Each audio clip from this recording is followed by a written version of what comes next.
C'est pas vous, c'est les gens qui Mutombo de Québec. Un homme qui avait l'argent, grandi aux États-Unis, 50 000 dans les balles. Même pas 60 000. Concert de cerveau. Les médecins ne peuvent pas faire. Il est parti. Amen. Amen. Donc ce jour-là, ce qui s'est passé, Dieu l'a répété. Amen. Et Satan a introduit sa sémence dans le monde à travers Ève. Alléluia. Amen. Et quand Satan a introduit ça à travers Ève, et aujourd'hui nous avons maintenant le désémence sur la terre qui continue à marcher. Et le danger, c'est pas dans la politique. Le danger, c'est dans la religion. Et le diable devient compliqué. Le prophète dit quand le diable prend la Bible, ça devient dangereux. Il dit que ça pourrait séduire les élus si c'était possible. Parce que le diable a tenu la Bible. Dites Amen. Mais la gloire soit rendue à Dieu. Parce que les élus ne seront jamais séduits. Les élus connaîtront la foi de Dieu. Ils connaîtront la parole. Ils suivront la parole. Dites Amen. La parole révélée de notre jour. On a posé la question à Frère Madame. Quel est le signe distinctif d'un chrétien qui a le Saint-Esprit? Comment peut-on reconnaître un chrétien qui a le Saint-Esprit? Est-ce que c'est l'amour? Le frère Madame dit, Satan peut imiter l'amour. Donc ce n'est pas réellement l'amour. Parce que Satan peut aussi imiter ça. Donc frère Madame dit, nous quel est le signe distinctif d'un chrétien qui a le Saint-Esprit? Est-ce qu'il aura les dons? Frère Madame dit, Satan peut imiter tous les dons de Dieu. Tous les dons que Dieu possède, Satan peut les imiter. Alléluia. Il dit, mais frère Madame, dis-nous quel est le signe qui peut distinguer un chrétien qui a le Saint-Esprit. Il dit, repartez dans la Bible. La Bible dit quoi? Quand le Saint-Esprit sera venu, il fera quoi? Il vous révélera la parole. Amen.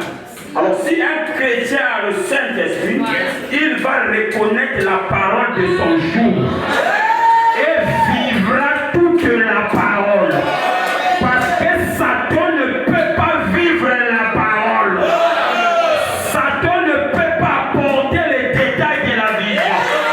Parce que si Satan vit la parole, c'est qu'il devient délivré. Or, si Satan chasse Satan, son royaume est divisé. On dit Amen.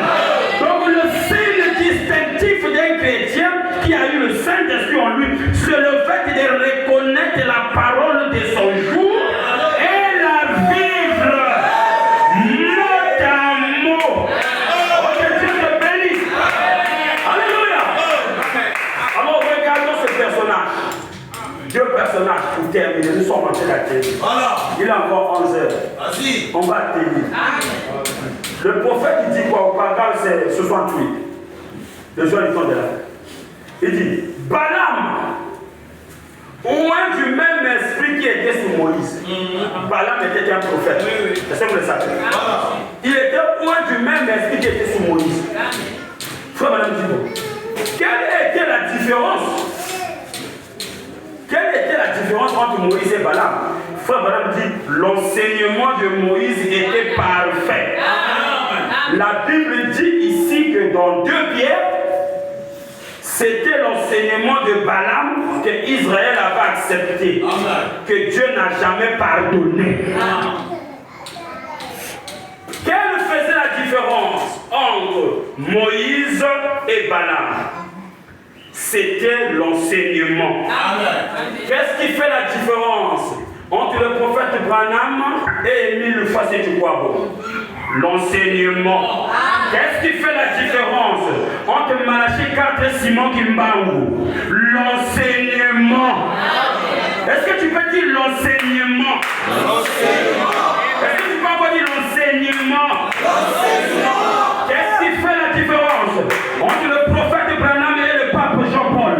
L'enseignement. Attends, plus complet comme le Seigneur Jean-Paul. C'est l'enseignement. Et l'enseignement, c'est la colonne vertébrale du chrétien. Si tu n'as